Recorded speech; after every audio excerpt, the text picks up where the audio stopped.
ይህ በምስሉ ላይ የምትመለከቱት አባት አቶ ሐሰን ይባላል።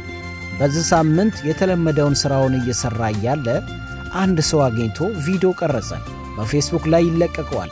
ይህንን የተመለከቱ ሰዎች የአህያ መግዣ በማለት የጀመሩት የገንዘብ መሰባሰቢያ የአፋን ኦሮሞ ከቀረበው ሪፖርት እንደተመለከተው በሁለት ቀን ውስጥ 1 ሚሊዮን ተሻግሯል።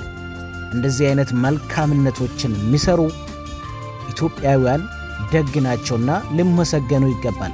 አቶ ሐሰን በቀጣይ ትዳር ይዞ ሕይወታቸውን ተሻሽለው እንደሚኖሩ ተስፋ አረጋለሁ።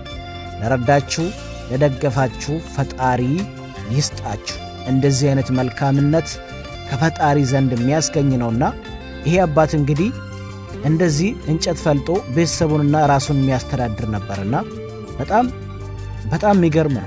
አንዳንድ ደግነት ጥሩ ነው። በአፋን ኦሮሞኛ የተነገረው ይሄ ቃለም ቪዲዮ የተቀረጸው ኦሬዲ ከ1 ሚሊዮን በላይ ተሰብስቦ አየሁትና በጣም የሚገርም ነው። እንደዚህ አይነት ደጋጎች ፈጣሪ ያብዛችሁ። በተለይ ኦሮሞዎች ደግሞ ደግ ልብ ነው ያላችሁ፣ ፈጣሪ ይስጣችሁ። የምር ይሄ አባት ልረዳ ይገባል። ታንኪዩ ማለት ነው ፈልጎና በጣም ነው